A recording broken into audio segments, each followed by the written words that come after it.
presentar-lo en un marc com aquest, perquè aquest en el fons és un marc d'emprenedoria. Això va ser un projecte d'emprenedoria, però com bé deia la presentadora de l'acte d'avui, la Mònica, és un projecte que ja té 12 anys. El que passa és que en aquests 12 anys sí que ha anat mutant, s'ha anat transfigurant, i és una cosa una mica mística, és una empresa mística. I també ha anat voltant, no? Llavors, el que us farem serà jo mateix fer-vos només unes reflexions d'entrada i després el meu soci us parlarà una mica de la gamma de projectes i serveis que hem anat oferint, també com han anat transmutant en el pas del temps.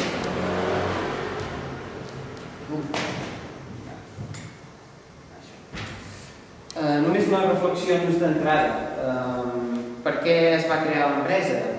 Doncs perquè, com molts dels que vam acabar carreres d'humanitats, i no hi havia una sortida laboral clara, el que va caldre aquí va ser una aposta, com ho diríem això, un salt al llit, que diuen, sense fer cap mena ni de pla econòmic, ni de projecte de mercat, ni estudis d'aquestes coses, res de res.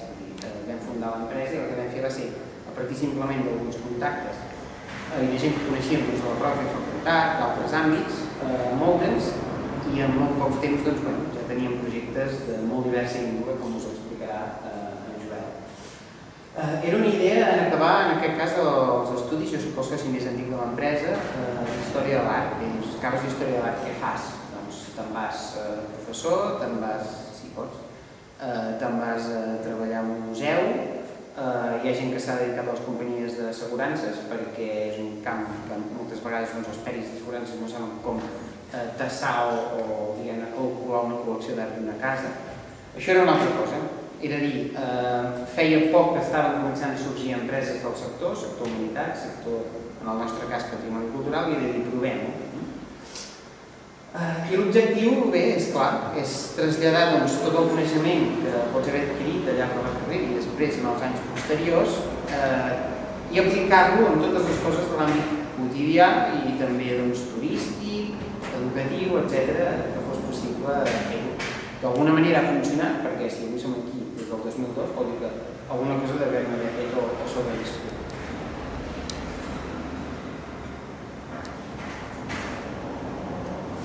Hi ha un fet legal que s'ha de tenir molt en compte i que va influir en molta part del teixit associatiu i empresarial dedicat al que és la cultura del nostre país, que va ser l'aprovació de la Llei de Patrimoni Cultural el setembre del 1993. Aquesta llei, per primera vegada a Catalunya, i de fet va ser una de les primeres de l'Estat, després que van a Andalusia i després va ser la resta, va donar un marc legal per primera vegada en el qual es demanaven o es prioritzaven una sèrie d'intervencions sobre el patrimoni, ja fos patrimoni públic, patrimoni privat, i donaven cobertura al sorgiment d'un nou tipus d'empresa, d'emprenedoria.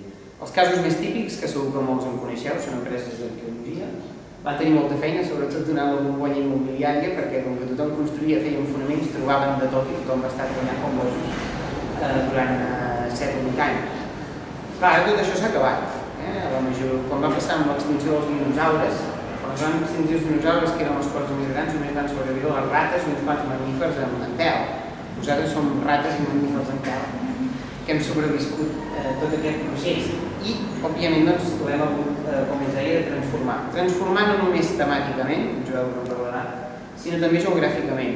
L'Urània va estar ubicada a Barcelona entre 2002 i 2008, per qüestions personals a la Vall d'en Bas de 2008 a 2013 i, per casualitats de la vida, hem vingut a parar a Girona, en un lloc que ens encanta estar, també estan de moda, els espais de treball compartit, estem parlant de Cooking Girona, que va ser una oportunitat en molts sentits per nosaltres, de canvi, de, diguem-ne, obrir un nou mercat geogràfic laboral, com era tota l'àrea de Girona, fins aleshores on havíem estat treballant sobretot a tota la província de Barcelona.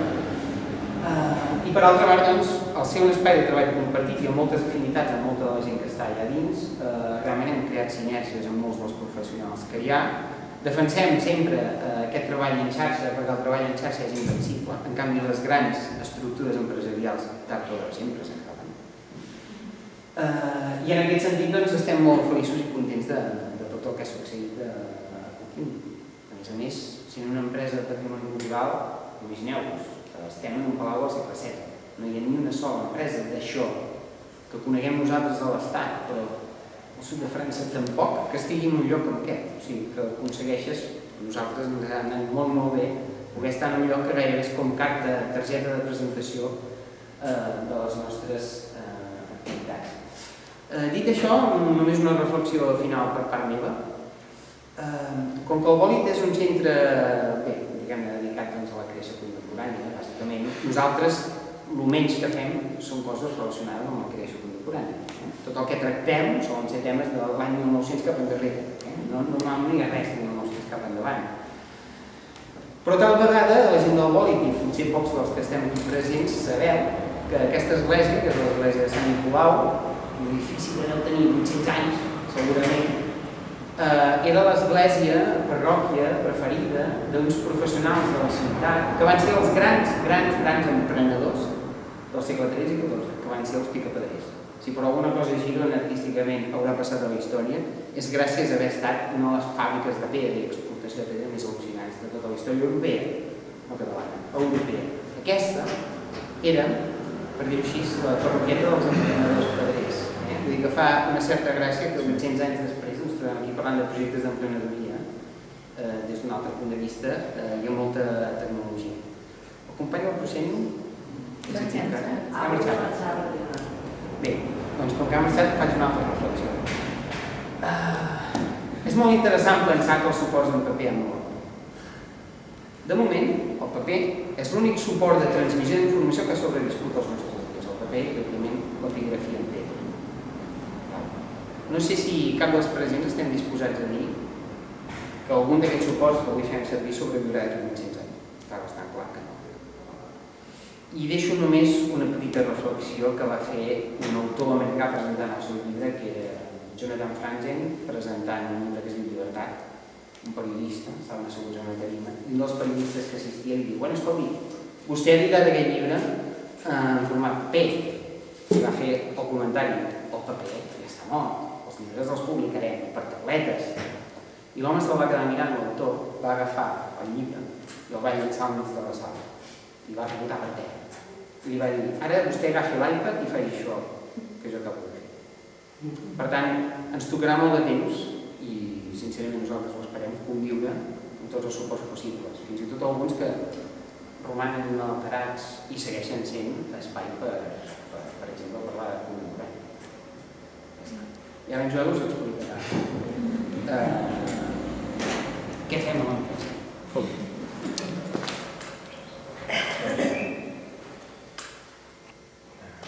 Ja n'hi ha fugat. Bueno, faltava... Ah, sí. És veritat. Pots continuar. Bueno, és el resum del resum. En 12 anys, més o menys, portem una nòmina de 140 projectes realitzats i, com no, hem passat d'investigar els arxius a fer projectes amb realitat augmentada, però això no vol dir que hem deixat d'investigar els arxius. Ja està. Molt bé. Bé, bueno, no sé si es veu gaire bé, però aquesta seria una mica l'estructura del que és Culturània avui dia.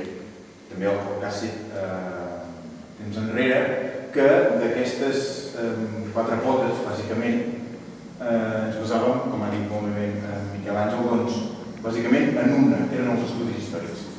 Com ha dit, doncs, que va haver un moment d'efervescència en l'obra pública i gran part de la feina que teníem a Culturània doncs, eren fer estudis històrics d'edificis catalogats, de jaciments, de ponts que es trobaven en una obra, etc.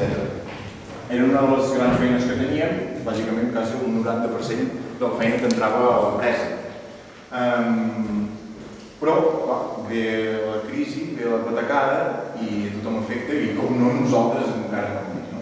I ens vam haver de reconvertir en moltes altres coses, però sempre dins el món de la cultura i del patrimoni, de la difusió i de donar-li valor a tot això que tenim, aquest patrimoni intangible, tangible, el que vulgueu, però patrimoni de casa nostra. I després de donar-hi moltes i moltes voltes, doncs van anar sortint altres àmbits. Sobretot el tema de la dinamització del patrimoni, i aquí, a través d'aquest esquema, podeu veure que molts municipis, com deia la Mònica en la presentació, hem desenvolupat plans integrals de senyalització. Ja us ensenyaré un exemple. És a dir, estem parlant de la típica senyalització analògica, els panells, tòtems, cartel·les grans d'informació patrimonial, cultural, a nivell turístic.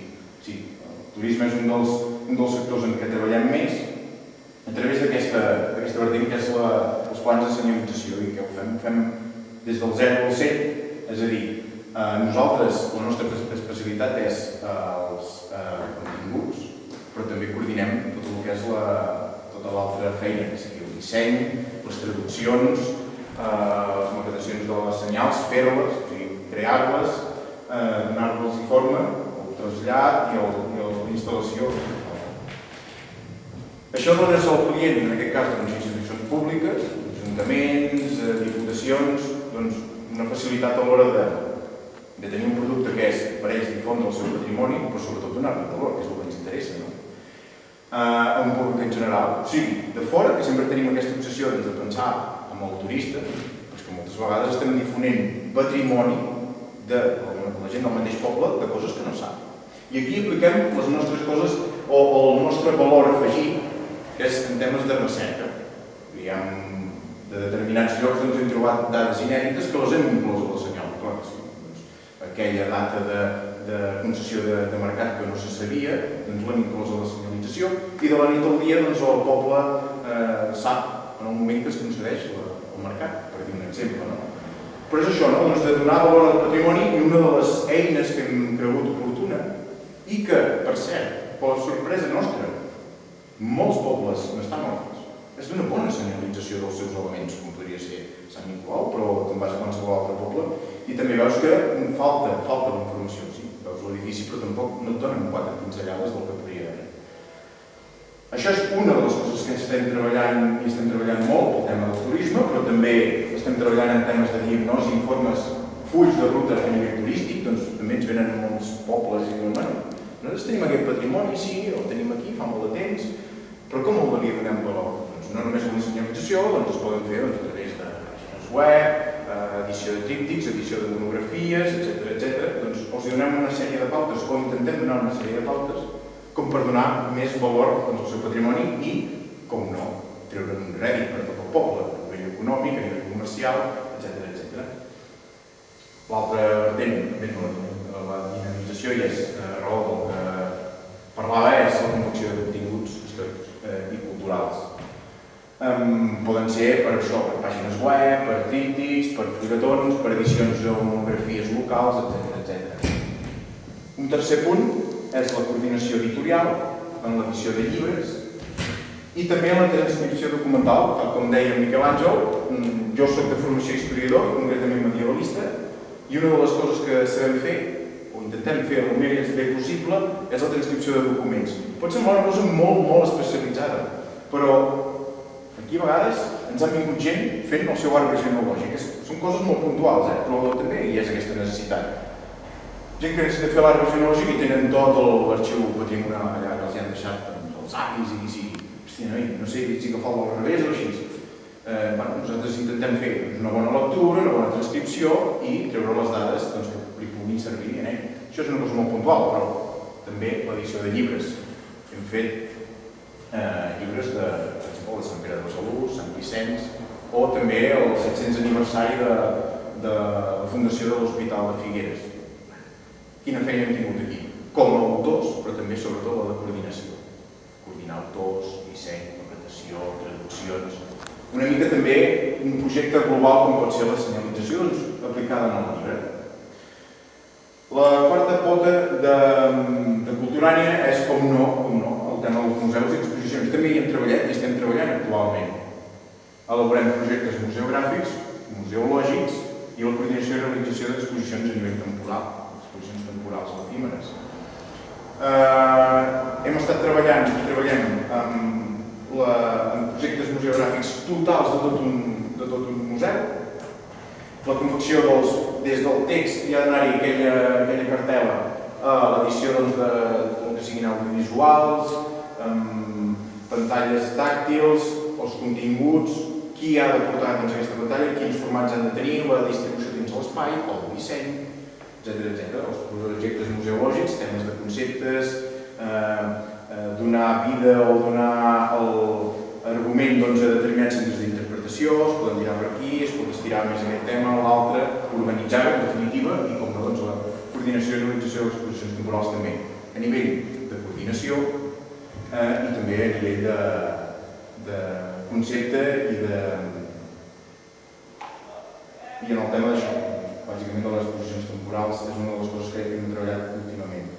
I, per acabar, doncs, la nostra intervenció, us posaré 2 o 3 exemples i precisament el tema de les exposicions. Aquestes són les últimes que hem treballat. Una és la Guerra dels Segadors, que s'ha estat desmuntant ja últimament, ha estat tot l'estiu a Santa Coloma de Farners. En 1640 doncs, vam fer aquesta exposició, se'ns va encarregar des de l'Ajuntament. Hem treballat diferents formats, hem intentat donar moltes dades a nivell local, les marques en plafons, diferents estils a nivell de disseny, etc.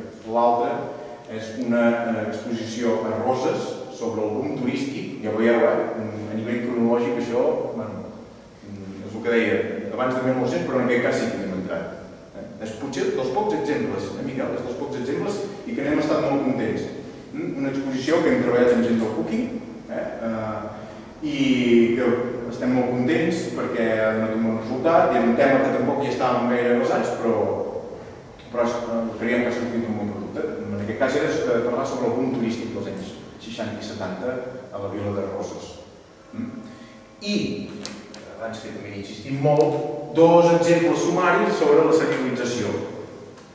Aquí hi ha molta feina al darrere, és a dir, aquí es veu el producte final, però nosaltres al darrere hi ha tot el projecte de coordinació que us deien tots els professionals que coordinem, des del dissenyador o dissenyadora, el que fa les senyals, el suport, el que fa les plaques amb traduccions multidiomàtiques, inclús en braille, amb els QRs, amb el que faci falta, a nivell tecnològic també ja ho incorporem, i al final el que queda integrat és un pla de senyalització per un poble que té tota una sèrie d'elements que vol donar un valor, i aquest és una de les eines, com he dit abans, que creiem que és més interessant avui dia pel tema